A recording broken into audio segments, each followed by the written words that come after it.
Bienvenidas y bienvenidos a Conversaciones Públicas en esta edición rumbo a la rectoría. Nos encontramos hoy con uno de los 5 aspirantes a este cargo. Vamos a pasar su cápsula. Cuauhtémoc González Valdés.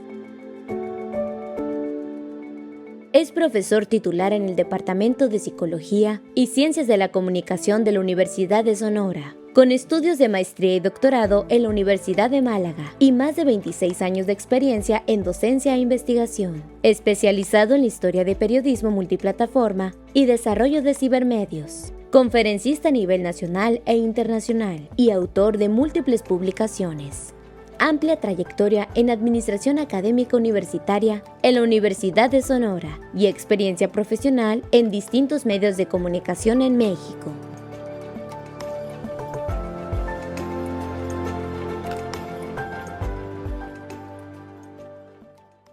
Doctor Cuauhtémoc González, aspirante a la rectoría de la Universidad de Sonora. Bienvenido. Muchas gracias, mi estimado Tirso. Un gran saludo para ti y para toda la audiencia. Un saludo a toda la audiencia de Radio Sonora, por supuesto, y quienes nos ven en las redes sociales también. Así es. Doctor, pues tenemos poco tiempo. Vamos a platicar sobre la universidad, su estado actual, por qué la rectoría y qué propone. En primer lugar, dividí esto en 4 grandes temas, vamos a decirlo así. El primero de ellos es inclusión y bienestar estudiantil. Me gustaría primero preguntarle acerca de un caso reciente en la universidad de un estudiante con una neurodivergencia que tuvo todo un caso muy explosivo, mediáticamente hablando en redes sociales. ¿Qué visión tiene usted para la Universidad de Sonora en relación a la inclusión de los alumnos como esta persona? Muy bien, pues nosotros ya hemos hecho público desde hace buen tiempo de que nosotros estamos planteando la cuestión de la creación de una Procuraduría universitaria de defensa de personas con discapacidad. ¿Por qué lo estamos planteando nosotros? Porque hay que recordar que el 20% en estadísticas que ya se han realizado estudios, el 20% trae la cuestión de condiciones de un desarrollo neurodivergente. Okay. Entonces, ¿qué está ocurriendo? Nosotros ya lo podemos observar, detectar que en las instituciones de educación, con esto de la aprobación de la ley de inclusión y también de lo que es la ley educativa en términos de inclusión, pues obviamente las organizaciones diversas tienen que instrumentar, tienen que planificar la inclusión porque ya es un derecho consagrado, ¿no? Y además debe de ser por también empatía, ¿no? También por el respeto y sobre todo de que busquemos la igualdad y la inclusión, es decir, nada de exclusiones en las instituciones educativas. Y para nosotros eso es un principio elemental. Otro aspecto que nosotros estamos considerando en esta Procuraduría es que también haya campañas permanentes de sensibilización, también que se atiendan los casos donde ocurran situaciones como esta, pero también que haya todo un protocolo, todo un andamiaje jurídico que permita saber cómo se va a actuar en este tipo de casos y que no nos sorprenda o que no haya alguna situación que se salga de estos protocolos. ¿Por qué lo estamos planteando? Porque es una cuestión que ya no se puede soslayar el hecho de que tengamos a personas con discapacidad. Dices algo que creo muy, muy importante, que es como no existen los protocolos, ¿no? Esto es muy claro. Y a la vez que no existen protocolos, las instalaciones también no tienen las condiciones adecuadas. Por ejemplo, yo soy egresado de la Universidad de Sonora. Si hubiera tenido en ese momento un compañero con una discapacidad motriz, imaginémonos silla de ruedas, pues regularmente se opta por esto de bajar el salón a la primera planta.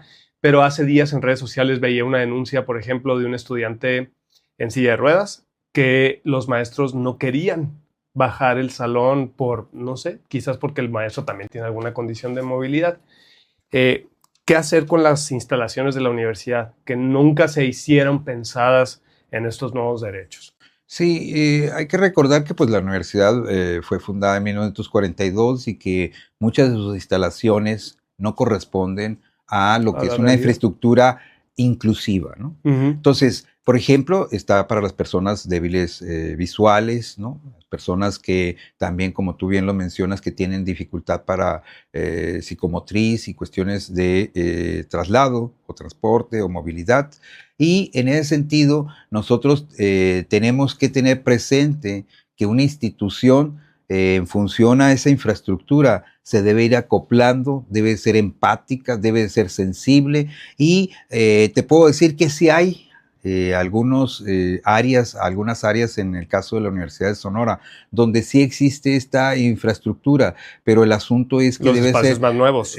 sí, algunos, y también, por ejemplo, banquetas, cuestiones así, pero también lo que mencionas, los edificios, por ejemplo, para personas que tienen dificultad para, de movilidad, pues si no hay una cuestión de un elevador, Ujú. es difícil que puedan subir tantas escaleras o escalones en la Universidad de Sonora. Ahí, por ejemplo, de principio, debe de pensarse y planificarse que quienes estén en esas circunstancias, buscar que esos salones, esas clases, se impartan en las plantas bajas. ¿Para qué? Para que evitar precisamente la dificultad de que se puedan trasladar hacia arriba, pues, ¿no? Entonces, a mí me parece que hay situaciones en el caso de la universidad que no todo necesariamente va a implicar una erogación en ese momento, sino también planificación, también la cuestión de la sensibilidad, ¿no?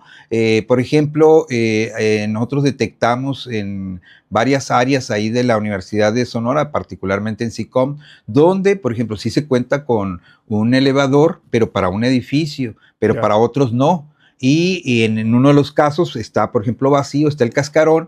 Entonces lo que se tiene que hacer es la gestión de parte de la administración universitaria, precisamente para buscar la manera de atender a quienes tienen dificultades para su movilidad, ¿no? Hablando de movilidad y también de los espacios inconclusos, el otro día yo veía un sondeo realizado por una plataforma de comunicación independiente que se llama El Pensadero, y ellos preguntaban al interior del campus, y una observación recurrente por parte de los entrevistados era los baños. Yo recuerdo que desde que estaba en la universidad, hace ya más de 10 años, el tema de los baños era muy recurrente, ¿no? O sea, no hay papel en los baños, desde algo tan básico como el papel en los baños, como de pronto también que se cerraban. El otro día un estudiante de comunicación me comentaba que existe un baño que le llaman el crucifijo o algo por el estilo, donde hay una adecuación, digamos, una mexicanada para resolver el problema del baño, en donde pusieron tablas de madera en forma de cruz, y pues todo el mundo dice, estás en el crucifijo. ¿Qué hacer con el tema de los baños? Bueno, yo creo que aquí hay una cuestión importante, ¿no? Nosotros hemos ido a distintos campus y, por ejemplo, en el caso de Navajo, aparte de los baños y que estén equipados y que estén en condiciones dignas, también los bebederos, ¿no? Entonces, me parece que cuestiones tan básicas como los baños, la cuestión de los bebederos, debe de ser atendida y además la universidad cuenta con un presupuesto de mantenimiento, pero ¿Sí? además sí, No definitivamente. se ve aplicado. Te puedo decir, por ejemplo. No, bueno, no se nota en lo evidente, yo Sí, no sé si lo aplican. en el caso, por ejemplo, hubo departamentos que de manera simultánea se empezaron a rehabilitar y dejaron a esos departamentos con cientos de estudiantes sin opción de baño. O sea, ahí también falta la cuestión de la planificación, el estar atentos de que a dónde iban a ir los estudiantes. Y estamos hablando de cientos de estudiantes, ¿no? ¿Y qué es lo que hacían, por ejemplo, los que estaban por el lado de ahí de económico-administrativa? Se tenían que ir a la biblioteca central, se tenían que ir al comedor, etcétera, sí, para poder hacer sus necesidades. Y eso es una cuestión constante. También te puedo decir que hay departamentos donde apenas con llave o que se le tiene que solicitar a alguien, sí, cuestiones así. Imaginemos una emergencia, una urgencia. ¿Cómo vas a andar buscando la llave para poder ingresar al baño? Pues no. Y perdón que me atreva a proponer, sí, pero quizás, porque entiendo que el otro lado es que los estudiantes a veces no tratan bien las instalaciones de los baños, pues quizás campañas de concientización, ¿no? Yo creo que es importante hablar como de que las instalaciones nos pertenecen a todas y a todos, y eso quizás. Sí, eso es parte de una campaña que también, una concientización, pero en el Inter también tenemos que ser conscientes de que ese servicio es básico, es indispensable, ¿no? Hablando de que sí hay un presupuesto etiquetado para los baños, eso me lleva a pensar antes de discutir el presupuesto anual, hay una sobrepoblación vehicular dentro de la universidad, doctor. O sea, creo que quienes hemos conocido campus de otras universidades en el país, nunca vemos una sobrepoblación del campo vehicular como lo existe en la universidad. Y el otro día un estudiante me decía que existen estacionamientos, por ejemplo, para docentes, que no se ocupan todos los cajones de ese estacionamiento, mientras que los estudiantes pues tienen pocos cajones en promedio en comparación, ¿no? Comparativamente hablando. Pero quizás este es un tema también de que la cultura de la movilidad en Sonora indica que cada quien tiene un automóvil por persona. Yo también comprendo esa parte, pero ¿usted ha pensado en ese problema? En el problema de la sobrepoblación de vehículos dentro del campus. Hay un congestionamiento, hay una saturación de vehículos. Eso es indiscutible. Incluso ya no se habla ni de horas pico, porque ya parece que todas son horas pico en términos de que y la seguridad del peatón dentro de la así es, universidad. definitivamente. Lo que nosotros estamos planteando aquí hay una propuesta que también puede, por decirlo, despresurizar lo que es la saturación de vehículos, pero también la cuestión de liberar espacios de edificios ahí en la Universidad de Sonora. Lo que nosotros estamos planteando y proponiendo es la creación de un segundo campus aquí en Hermosillo. Es decir, gestionar, y lo estamos planteando porque, pues precisamente lo que tú comentas, ya queda chico o chica el campus para que tanto vehículos, tanta población estudiantil y universitaria se concentrara en un mismo campo. Así es. ¿Qué es lo que nosotros estamos señalando? Bueno, pues que la universidad cuenta con 50 hectáreas que están ahorita sin utilizar, están baldías. Ahí cerca, Los Naranjos. No, está aquí en lo que corresponde a lo que es cercano al parque industrial, es decir, ahí donde está el vaso de la presa hacia el sur. Y esto, ¿qué es lo que nosotros estamos considerando? Bueno, pues que puede hacerse en términos de una gestión de carácter por etapas. Sí. Y llevarse una licenciatura primero. Así es, o un departamento, por ejemplo. No estoy diciendo que así sea, pero se puede someter a consideración alguna carrera que esté más vinculada, por ejemplo, o que esté al sector industrial. Entonces, está ingeniería industrial, digo, por mencionar alguna, ¿no? Ahora, ¿esto qué significa? Bueno, pues que va a haber posibilidades de que desfoguemos tanto espacios que queden liberados aquí en el campus actual de la Universidad de Sonora, también la cuestión de vehículos, y en ese sentido también estamos planteando un nuevo campus virtual, es decir, una nueva universidad virtual que venga también a favorecer que si hay la posibilidad de modalidades de línea, algunas materias de manera híbrida, también liberar en ese sentido de afluencia de estudiantes, de maestras, maestros, que también ofrecer lo que es las licenciaturas en línea, también posgrados, pero además idiomas y también divulgar lo que se está haciendo en arte y en cultura en la Universidad de Sonora. Esto lo estamos planteando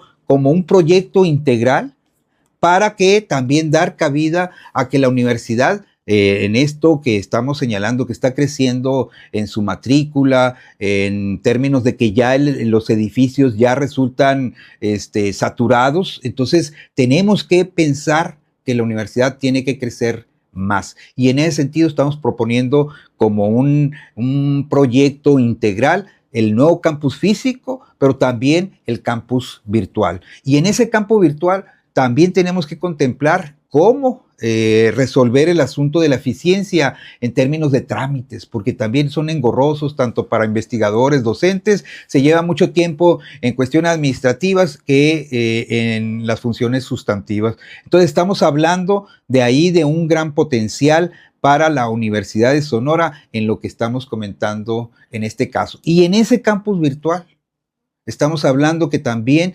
tenemos que introducir el aspecto de las tecnologías emergentes. Por ejemplo, ya no podemos soslayar la revolución que está provocando la inteligencia artificial. en las distintas profesiones, está trastocando. Si nosotros no introducimos esos cambios en los planes y programas de estudio, pues vamos a estar ajenos ya a una realidad que no es del futuro, no es ciencia ficción, ya está ahorita Sí.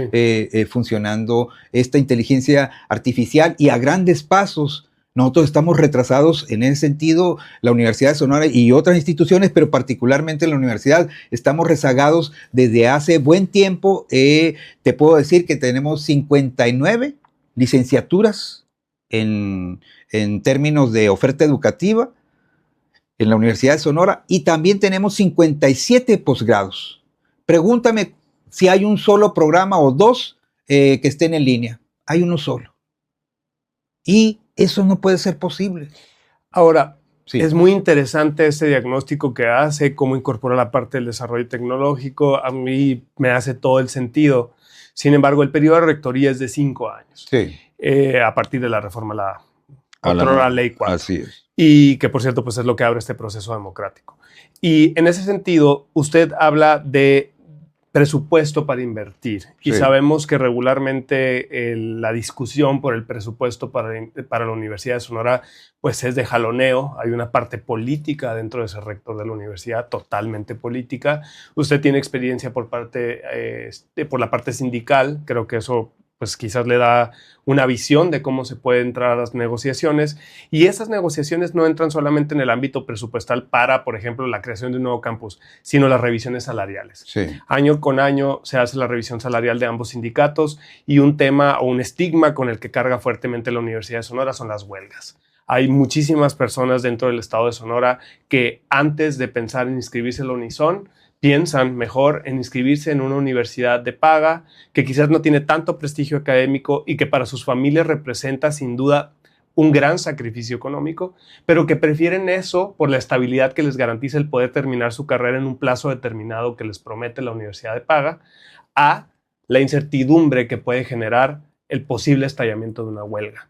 Yo le pregunto, ¿cuál sería su fortaleza y cuáles serían las estrategias para poder sensibilizar al presupuesto anual por parte que le otorga el gobierno del estado de Sonora para la construcción de todos estos proyectos, pero también cuál sería la estrategia para reducir los riesgos de un estallamiento de huelga? Muy bien, yo creo que esto debe ser sometido a la consulta de la comunidad universitaria y también tiene que haber cierta visión, ciertos contactos y la capacidad de gestión frente al gobierno del estado, pero también al gobierno federal.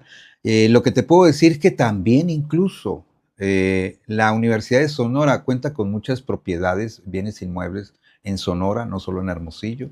Por ejemplo, en el caso de Puerto Peñasco, en una zona eminentemente turística, la universidad tiene 19.9 hectáreas. Hace, no sé, a más de 10 años, ese terreno estaba evaluado, por ejemplo, en alrededor de $30 millones. Ahorita debe de andar, pues, arriba o cercano, $40 millones. De ahí sale el campus. Bueno, pues específicamente lo que podemos señalar es que también puede ser sometido a consideración. Si ahorita tú entras, por ejemplo, al sitio oficial de la Universidad de Sonora y ves las propiedades que aparecen, ahí no hay, está baldío, no tiene ninguna utilidad, la universidad no tiene ninguna unidad ni campus allá. ¿Qué es lo que podemos nosotros plantear? Bueno, pues someterse a consideración si ese, por ejemplo, terreno con ese valor que se pueda tener pudiera ser factible. Estamos señalando en términos de una propuesta. Hacer una consulta, por así ejemplo. Es. Y ¿estarías de acuerdo en la venta del así inmueble? Es, para invertirlo, por ejemplo, en el caso de aquí. Cuyos fondos se destinarían a la construcción del nuevo campus. Virtual y el físico. Y hacerlo por etapas o modular.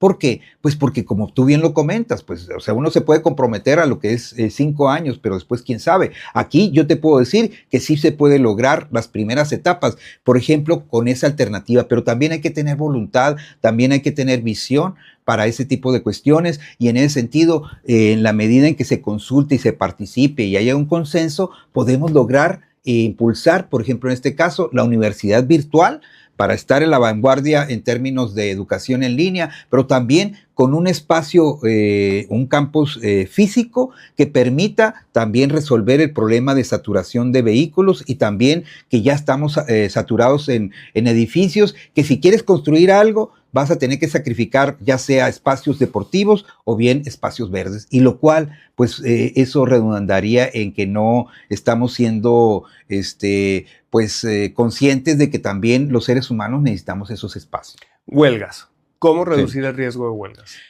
Pues una de las cuestiones que nosotros hemos detectado, y que te lo voy a decir así directamente, es que muchos de los problemas que se generan en la Universidad de Sonora es porque no se les atiende de manera oportuna, ni tampoco hay la atención suficiente o la sensibilidad para buscar alternativas de solución. Y no me estoy refiriendo a aspectos nada más de carácter económico o presupuestario. No, estamos hablando, por ejemplo, te voy a poner un caso, de que los técnicos académicos de los laboratorios de químico-biológicas nunca en la historia se les había hecho un estudio para saber si se les afectaba en su organismo el estar entre sustancias tóxicas.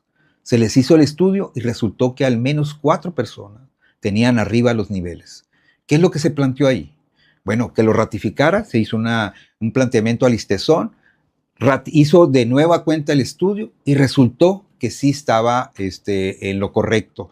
¿Qué se planteó? Bueno, hay que buscar una alternativa, y una alternativa por el momento fue reubicarlos. Okay. ¿Para qué? Para que no estén en una situación de riesgo de permanecer en una situación de carácter tóxico. Pues. Entonces, ahí, por ejemplo, es una cuestión de atenderlo de manera oportuna, preventiva, y evitar que esto causara un problema de carácter de descontento, como ha ocurrido con otros temas que si no se atiende con mesas de trabajo, es la propuesta que nosotros tenemos, mesas de trabajo permanente con profesoras y profesores, y también en el caso de trabajadores administrativos. ¿Para qué? Para que no se acumulen los problemas y que se quiera resolver a última hora cada año, sino que se vayan resolviendo y atendiendo conforme estos están surgiendo, y que evitar que también la gente esté con descontento y que esté con inconformidad, que después se traduce en un voto o un riesgo para paralizar las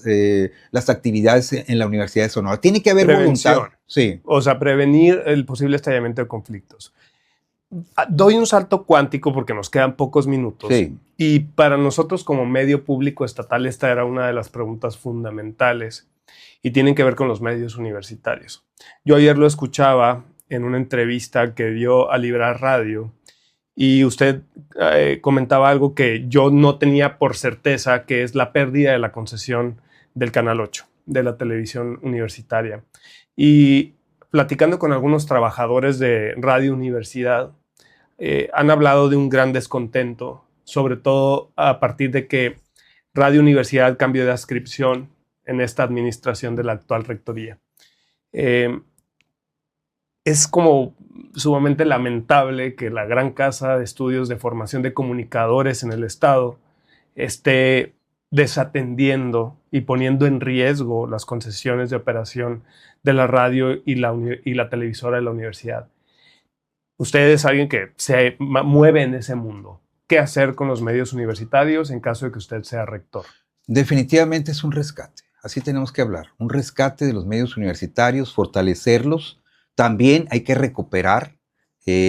Afortunadamente hay ahí, por ejemplo, un procedimiento que se puede recuperar la concesión de la televisora de la Universidad de Sonora. También se perdió una concesión de radio de la transmisión en Navojoa. Qué lamentable. Así es. Y esto siento que es lamentable porque mi formación es de comunicólogo.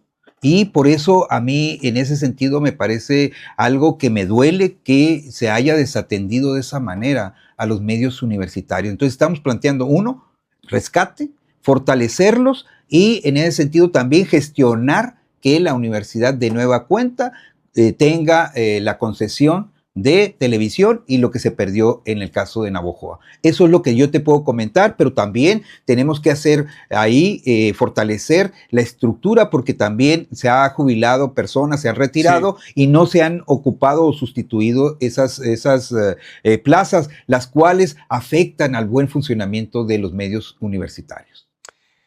Otra gran mala herencia, digámoslo así, de la Ley 4 no es solo el haber convertido el proceso de elección de la rectoría en un proceso cupular, sino que también nos heredó las cuotas universitarias. Un gran tema es alumnos que terminan sus estudios, concluyen el plan de estudios, pero no se pueden titular porque tienen adeudos en tesorería. Y fue mi caso. Yo traté de negociar mi adeudo con rectoría pidiendo que me quitaran recargos y no lo hicieron. Así. Es una situación en la que se encuentra mucha gente al final de terminar sus planes de estudio. Entonces, ¿cómo pensar la universidad no solamente como una universidad pública, sino como lo marca la Constitución, como una gratuita? Ok. A mí me parece que fundamental lo que tú estás señalando.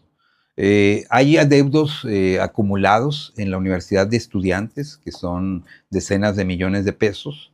Nosotros lo que estamos planteando es que ese recurso que ya no, que se tiene ahí, pero que ha sido acumulado, condonarse, no tener secuestrados los documentos como los títulos. No te dejan sacarlo. Así es. Y también, por ejemplo, hay profesiones que exigen el título para poder ejercer, y no podemos ser una institución que esté impidiendo que sus generaciones no puedan ejercer u obtener el título por una cuestión de adeudo. Y a mí me parece fundamental que la universidad, en ese sentido, una propuesta de condonación de adeudos, porque estos ya estuvieron acumulados. Lo que tiene ahorita la universidad, por ejemplo, son cartera vencida. Así es. Digamos. Entonces nosotros estamos hablando de una condonación, y también de que en este sentido la universidad dé muestras o voluntad de que quiere avanzar en la gratuidad de la educación superior, porque como bien lo señalas, el artículo 3 ya establece la gratuidad.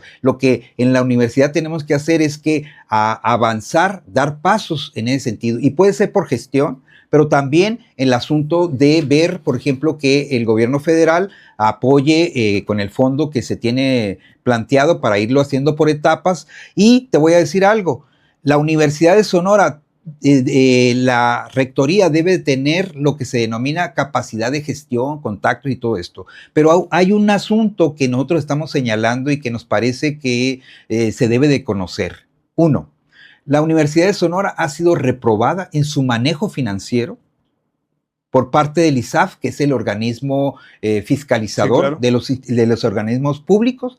El Congreso del Estado, esa auditoría la pasó el ISAF al Congreso del Estado, ratificó la cuestión ahí fundamental de que reprueba también el manejo financiero de la Universidad de Sonora. Dice que hay opacidad, ¿no?, que no hay rendición de cuentas, y se trata de que se debe solventar el asunto de que debe establecer un sistema de contabilidad gubernamental, es decir, cumplir con la ley.